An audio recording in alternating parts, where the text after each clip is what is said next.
Hello and welcome to Wires from the Deep, a Silo podcast. Today is April 29, 2023, and you're listening to our debut episode, Proper Gauge. I'm your host, Crystal, and I'm here with my co host, Kelly. Say hi, Kelly. Hey, everyone.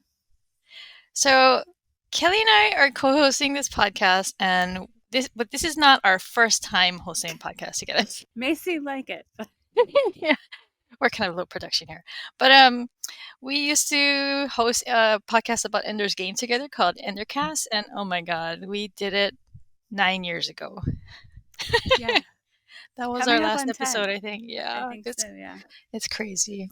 We had a good time. It's like It was fun. it was fun. Yeah, but yeah, we were really good hosts together. We had a really good rapport. So when I actually wanted to start this podcast like a month ago, but Mhm. I went on vacation to Japan and You something went on went. vacation to Japan? Yeah. I didn't know. And Okay. it was kind of amazing.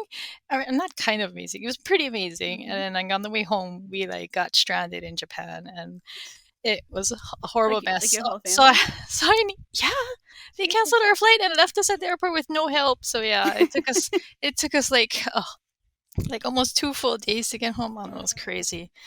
But anyway, when I got back, I needed a vacation from my vacation. That's what often does. And then after I got over my vacation, I got sick, and so I had no like podcast voice, so I had to put it off. And then so here I am, And here we like are. throwing this together like a week before, which is typical for me. I often throw things together at the last minute. Sometimes that's how it works best. But anyway, Silo starts on May 5th. Or technically for me on May 4th, because it comes out at midnight Eastern, so it's going to come out at 6 p.m. the day before, so I'll have plenty of time to watch. But yeah, so it's coming out in the coming week, and so we just wanted to do this first podcast to kind of introduce ourselves, and that's actually why I chose the episode title Proper Gauge. So that's actually from the book. That's the name of part 2 of the book Wool, which is what Silo is based on. And proper gauge is actually a knitting term. And if you if you know me at all, you know that I've become very, very obsessed with knitting. So like Is that it's how kind of thick your needle is?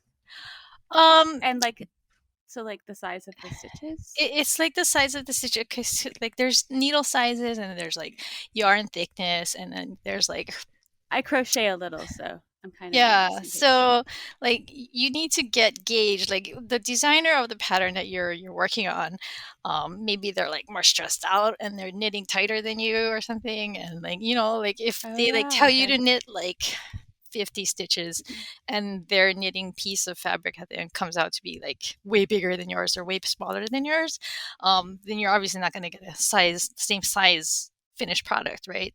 When I first started crocheting, I was so tight and I was like trying to shove my needle these tiny little stitches and it would like give me cramps. That's so like me. So You I have actually have to get one of just have those to like hooks with chill. like the silicone handles. It makes a huge difference. That is true. I do have some of those. But one thing I learned was just like if I just chilled out and relaxed Yeah, and yeah, stopped holding everything so tightly, then it would just like look yeah. nicer. Otherwise, your hand just gets really cramped. Yeah, Yeah. but yeah. So kind of like proper gauge, where you have to like you get a feel for us, see if you want to listen to us. I don't know if anybody's gonna listen to us. We'll have fun either way. Yeah, definitely. But yeah. So I am from Honolulu, Hawaii. I'm a mom to 3, a dog mom to 2. And yeah, I'm an editor. Actually, I wasn't an editor the last time we were hosting a podcast together. So in the That's true. time That's that true. That was before. in the time that we've been on our very long break, I started an editing business, and that's what I do for a living now. So I am Kelly. I live outside of Portland, Oregon, just sort of in the suburbs here. I work at a really cute K through 8 school here, and I live where I work with my 2 poodles and chickens and my cats. So we're just all hanging out here all the time. And um, I work for the school. I have like completely left all my podcasting days behind me. I'm kind of like the half school nurse, office manager person here. So it's really fun. I enjoy it a lot. And I've been like living here for 9 years now. So it's so kind of I crazy. have to ask you about your chickens. How many chickens do you have? Right now I have 13. Yeah, I have a really big coop and a really big run, and just there's like 20 acres here where the school is. So like, my biggest problem is, just, predation and keeping the raccoons out and everything. But I love them. Sorry, it's my dog. I'm speaking of animals. Um, I am completely obsessed with chickens. I just have right now 4 little babies that, yeah, I just think they're the cutest things. So do you crochet things for your chickens? I tried to put even just like a band on my chicken's leg the other day, one of them, because I have 2 that look identical. And that was I like marked that chicken for murder, right? Like the other chickens saw that band and they were like, ooh, and just like started pecking at it and like lost their minds, right? If I put like a little sweater on one of them, they wouldn't survive the night. Like my chickens are like, I don't know. Like I have this one chicken named Pancake, and she's like a ninja chicken, and she's not gonna like deal with some chicken in a sweater, Well, I mean, I guess that's what happens when you play hen favoritism. So. I know. I, I just wanted to like name them properly because they look so similar, but no, take that Okay, another way. so I'm gonna move us into background.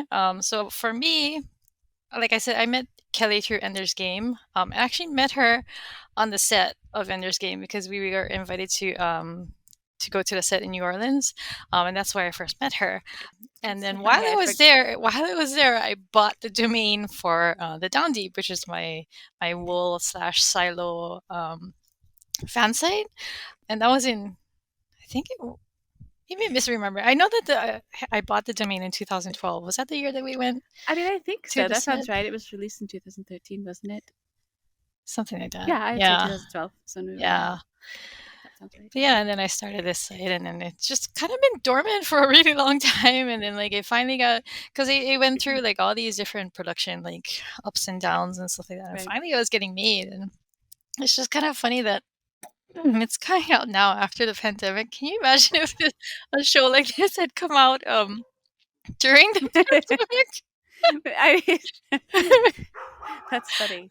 It's Maybe like that's why they held out. They're like, I maybe wait like a everyone's couple more like, years. don't go outside. You don't want to go outside. Oh my god, that would have hit too close to home. uh, but yeah, so Kelly and I actually interviewed Hugh 10 years ago on Intercast. So that's our little It's so connection. funny. It's so funny. I was trying to think today, like, of what we talked about. Obviously, Ender's Game, blah blah. And I was looking to see if I could like find the best recording, and I couldn't. I was like, damn it, I'm not. I'm gonna like, what did we talk about? Like, what did we talk about with you, Howie? You must know. I don't remember either, but I have the audio on my computer, so We'll have to like review it. I have to We can like do like so, a bonus yeah, I'll get the website recap. back up and I'll put it back up and then we can listen to Yeah. it. Okay, so Kelly has not read the book, but she has read the short story, but she read it 10 years ago. So she's basically coming into this fresh. And that's actually kind of, Blind. I think that's actually a good thing. I reread the first half of the book last year when I did a group like feature on the Down Deep called Through the Pages, where we went through chapter by chapter, and then we did show Oh yeah, predictions I and stuff saw like that that. on your website. Yeah. Yeah, and then we had I think 4 people who were like rabid fans of the book and knew everything and were just rereading. And then we had Angela who had never read it before, and so she offered like a nice fresh perspective other than the people who had been talking about Right. it for the last like decade. But yeah, that's kind of what I'm hoping to get from you is a fresh perspective because you've only read like the first part, Sure. and so yeah, it'll be So fun. when you And I say the mean, first part, and this just proves my ignorance, so is the short story sort of like an intro to Silo, or is it like a scene? I don't I even know. mean, I don't even know what the connection is. I I I don't know. I mean, I don't know how far into the book. I think probably barely halfway. That's my prediction. Is how much of the book they cover in the first season because Right. that's about all I kind of see. But I don't.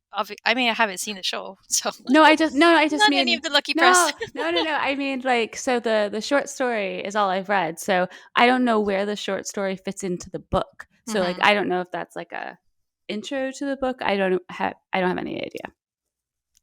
mm, let me look real quick. Okay, so the book is in 5 parts, Oh and the short gosh. story Okay. is just part 1. So Okay. So I read basically just sort of an intro. yeah, All right. yeah, Cool.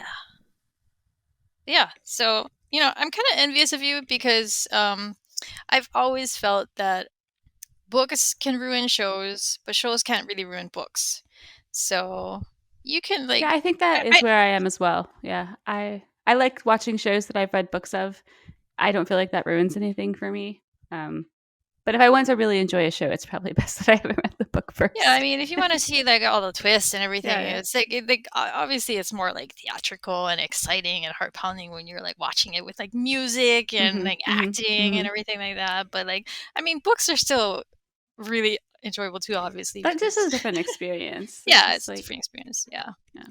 But yeah, I'm jealous. You'll go into it with knowing nothing. I mean, I think they'll probably have enough changes where there's going to be a lot of surprises for me too. So Sure.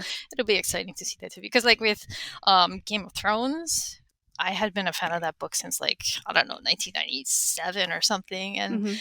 like they made changes to that just like floored me. So it was still really fun for me to watch. So Sure.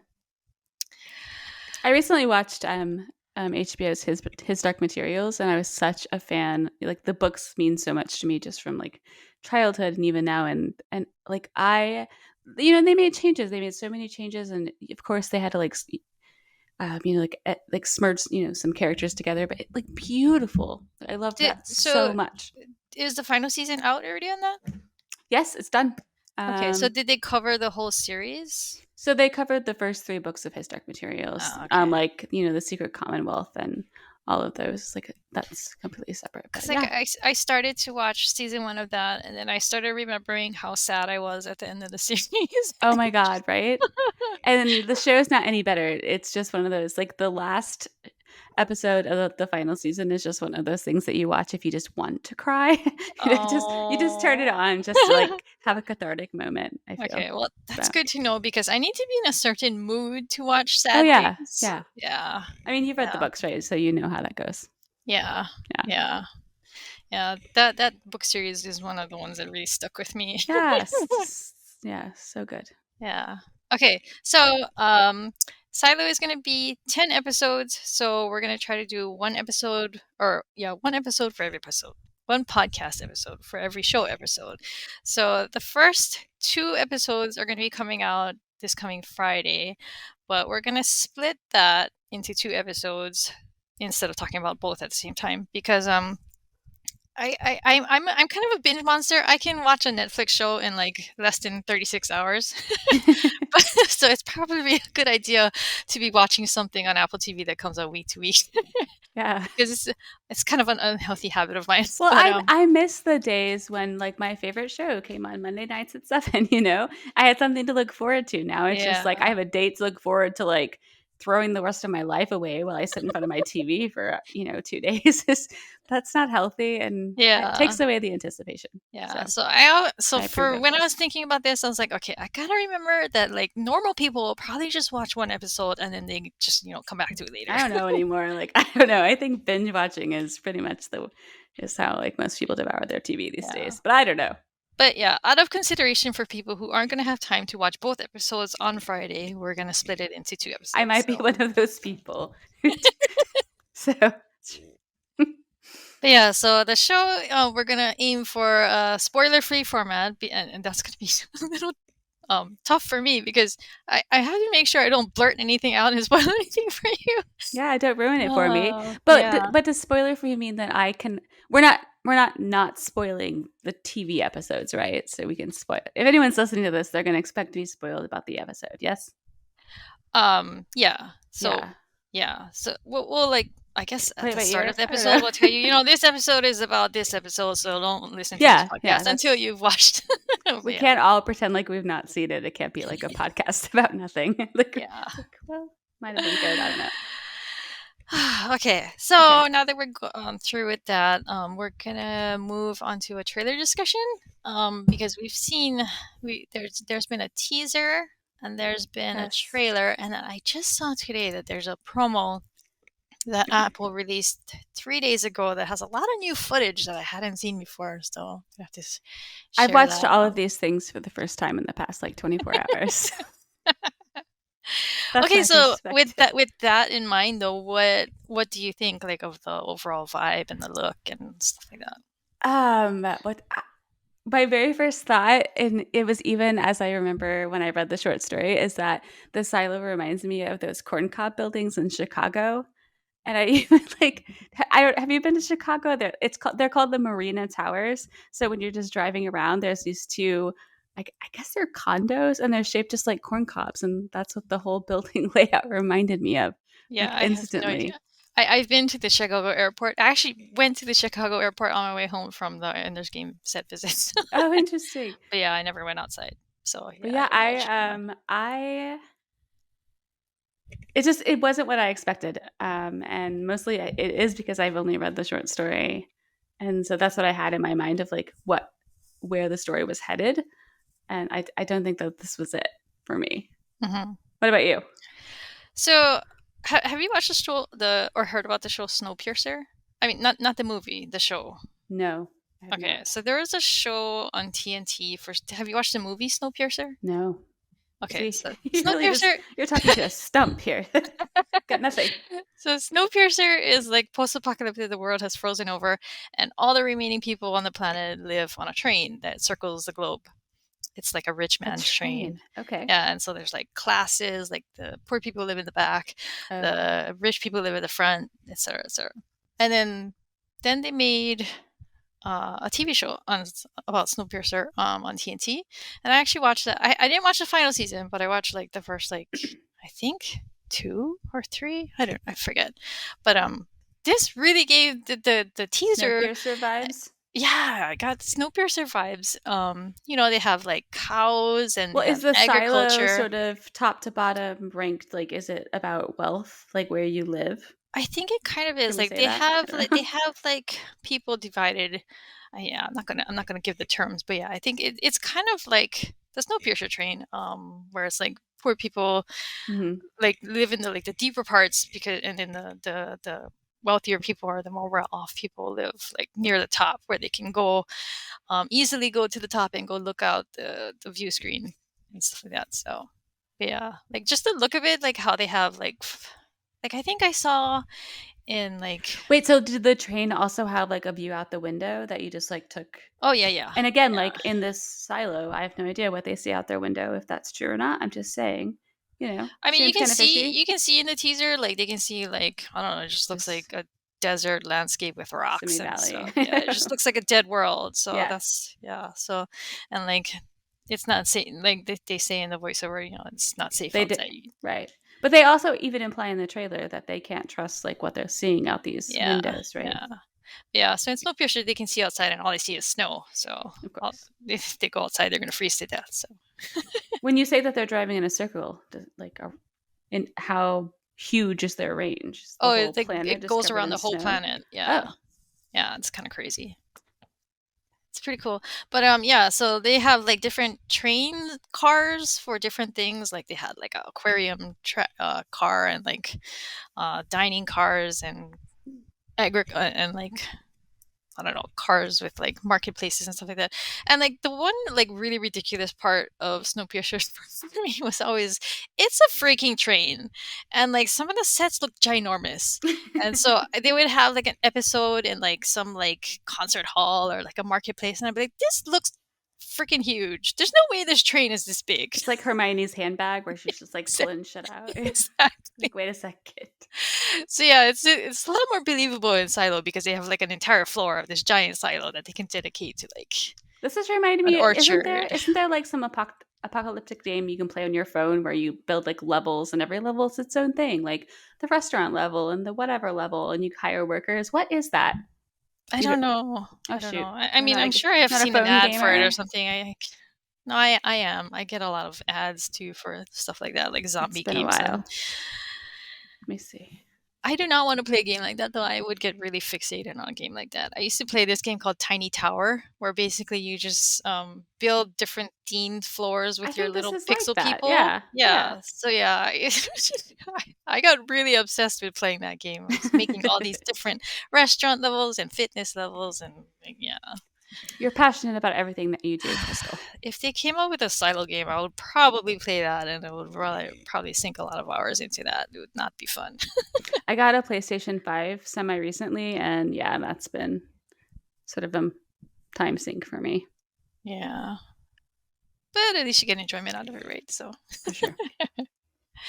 but okay, so there's I'm not I'm gonna there's some I spotted I had to rewatch the teaser and the trailer and the promo just so that I could have everything fresh in my mind. And noticed some I had watched it like I don't know like a dozen times before when they first came out, but for some reason I guess I just didn't pick up on some of these book Easter eggs that were in it. So that's pretty cool, and I don't think it would mean anything to anybody like you. So Right. I like that when there's like a little, a little sneak that only a person who's read the book would get. Do you know where they filmed it? I believe they filmed the indoor stuff, uh, like interior, because I don't know if there's like flashbacks or anything. So, Sure. but I know like all the silo stuff. It was like in a set in London. Mm. So, and I think that's why they had the premiere in London. So, Right. yeah. So I saw like Juliet picks up like this red fob thing that looks like it has the number 18 on it, and then I saw like the suit that they're But these are like making. booky things. Yeah, I'm not gonna tell you obviously. So. No, it's okay. You But don't have to. I'm not gonna mention anything else. Actually, I don't want to. I did see a I don't Pez want to. dispenser. Yeah, I saw I'm that a too. big fan. I don't know if that's a bookie thing, but it seemed like a bookie thing. Yeah, So I actually I'm a big Pez fan too, so that was kind of I cool. love them. Whenever my actually because like whenever my son's like, "Can I get a Pez? Can I get that?" I'm like, "Yeah, sure." Even though I don't want to get it for him, I'm just like, I just can't resist Pez. So yeah, okay, so that was like that kind of covers a teaser. I wanted to move into the trailer because oh my god, when the trailer came out, um, the song playing in the background, I was freaking out because it's Oh, I it's can't even bring it to mind now what song was playing. I was trying it to like is focus on what's going on. yeah, it's a cover of a Radiohead song that's called Exit Music for a Film, and the film like Yes. the for a film is in parentheses, and the film that it's referencing is Romeo and Juliet, the one with Leonardo DiCaprio and Claire Danes from Yes. 1996 or Yes, something. I know this Radiohead song. No. Yeah, so that was that song played during the credits. So that's why it's called Exit Music for a Film. It's the exit music for Romeo and Juliet. But Romeo and Juliet was my hands down favorite film when I was in college, high school and college. That was actually my first fan site. Really? Very first fan I site didn't know this about you. when I was like 17 years old. Yeah. I've been making fan sites since I was a teenager. Wow. But yeah, So are we talking about the Claire Danes? Which version of Romeo and yeah, Juliet? it was a Claire Danes one. Okay. So I can understand. I thought that was really cool because it's from Romeo and Juliet, and the main character is named Juliet, right? And Right, of course. yeah, so and like I like Romeo and Juliet is like a recurring theme in the book too, so it's not like a coincidence that she's named Juliet. So Oh dear. but yeah, it's a cover. But I heard That doesn't bode well for their prospects. It's like tragical. Yeah. Right. Well, I did all my crying already, so I'm prepared. I mean, speaking of crying, when part of the reason I was so obsessed with that movie when I was a teenager was like when the ending came. Do you remember how it ended? Like they changed it. Oh God, Crystal, this is a really long time ago for me. I have no idea, and I don't think I've watched that movie again since I watched it the first time. You're gonna have to take me there. I don't know if you remember, but that movie had baby Paul Rudd in it. Oh my God! Like, I know everyone jokes about how he doesn't age, but oh my God, he looks so baby faced in that movie. Anyway, they changed the ending so that she woke up before he died. and like that killed me. I was crying so much at the end of the movie. Actually, yeah, now that I do know what you're talking about. Yeah. Anyway. That's less like we are both really stupid and more just like super tragical. Like I don't really want to sit through that type of like agony. I don't know. Let them Yeah. both die and that's fine, but not like Yeah, when it comes to stuff like that, I have a really hard time revisiting it because, like, I mean, we were just talking about his Dark Materials. I can't go back and read those books again, and and like I told you, oh, I interesting. stopped watching his Dark Materials because I just know that it's so sad at the end, and then it's like the Hunger Games. Like, you know how obsessed I am with Hunger Yeah, sure, Games, yeah, right? sure. I've Hmm. dedicated like a decade of my life to So stuff like for what's the that. difference? That's tragic to you. Oh, okay. So, Hunger Games. I've only read the ending of the first book once. Really? That's so interesting. I cannot read that chapter at the end when Peeta realizes that Katniss was just faking everything. I can't read it again. I just it's too much for me. Oh, Crystal. We're gonna have to get you back to that chapter. I feel like this would be like therapeutical.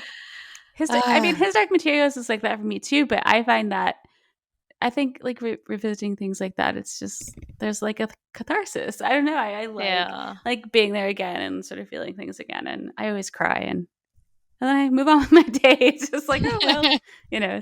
I think I'm pretty good at moving on from that kind of sadness. Maybe I know. it's different now, but I've just been so like anxious about it that I just don't try going back. Wow.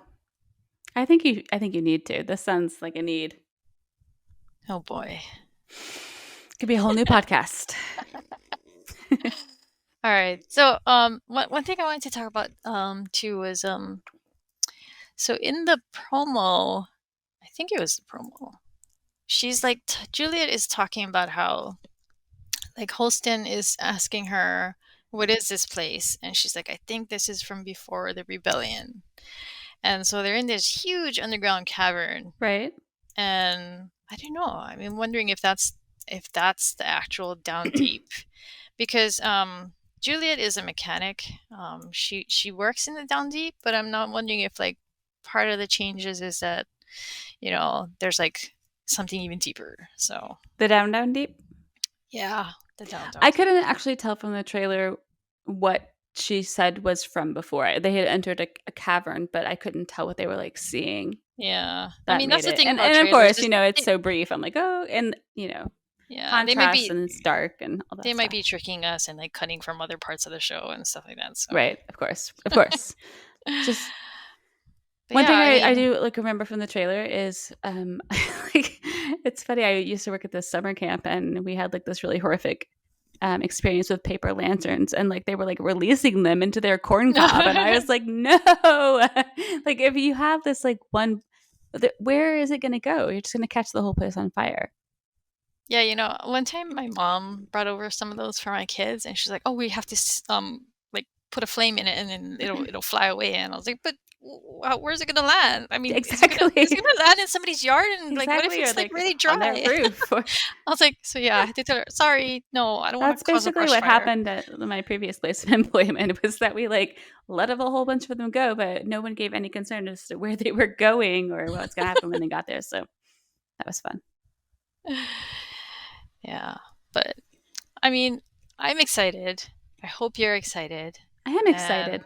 yeah, I'm really excited to talk to you in the coming weeks. So I'm excited to see the first episode, so I feel like I have something to talk about because I don't remember anything. well, Earlier I blabbed out a bunch of information about the spoiler or the short story that was a spoiler. Crystal was like, "No, no, we can't start from there." But that's all I have. So I one thing I did, like I wrote down in my little note taking book when I was watching the trailer, is there was this whole quote. If you boil the pack down to one rule, it's do not say you want to go outside, or you will go outside. And I couldn't, mhm. I couldn't figure out. I couldn't figure out like who was saying it, and all I guess this goes back to like what I remember from the short story, and there was I don't know if I can say a going outside. Mhm. Um, and I just Well, I mean, they show somebody in a suit going outside, so right in in the the trailer, of course yeah, in the they do. trailer. it just leads to something different than I remember happening in the short story. So I'm curious. I now that I think about it, I think that's something that we had talked to Hugh about, because we had said there was a parallel between Ender's Game and Wool, because it started as a short story and was expanded to a full novel Right, later. yeah. Yeah, so because like that's how Ender's Game was. Ender's Game started as a short story and then it was expanded to a full novel later. So It's so weird to think about now. Because I yeah, think of like the first Ender's Game book is basically a short story in itself when you consider like the vast, like in every direction that, the rest of the timelines go and how much he's written. I can't you know, imagine a shorter story than. I don't think I've ever read the original short story, so I don't even know what part of I the don't book think I it's. have either. I don't think I've ever even seen it available. So Huh. I think I've read about it. And even then I remember thinking, that's not actually the point, or that's not actually what in Ender's Game that interests me. I think that's Mm-hmm. what surprised me. I was like, that's not where I would have chose to start, but that's where he started. But yeah, so we're gonna have to go back and listen to what we talked to Hugh about, and There's some then homework. we're gonna come back and so yeah, we're gonna release. I'm gonna have us try to record on Friday or Saturday, and then have the podcast out the weekend after. I believe that Apple releases their new episodes on Fridays, Mm-hmm. so you're gonna have weekly homework. Yes, Sorry, I can do this. I hate to No, use that word. I know putting the it's word been a homework long on time, anything. but I'm here for homework. It's only like 12 weeks. I could do this. Yeah. Well, there's 10 episodes, I think. So, yeah, but we're going to want to do a post show close up, Exactly. so and then hopefully we'll be back for season 2. So, but I don't want to jinx anything, but yeah. We've just started. Yeah. So, yeah, short episode today. We just wanted to introduce ourselves to you. But yeah, do you want to say anything to close out? No, I think I've said it all. All right. So, hopefully people want to listen to us. If not, we'll just talk to each other. That's fine. I'm cool with that. Anyway, thank you so much for joining us. Tune in next time for our discussion on episode 1 of Silo out on May 5th. Visit the Down Deep at www.thedowndeep.net and make sure to subscribe to Wires from the Deep and stay up to date with our discussions on the show. Thank you. Yep. Thanks, everyone. Bye.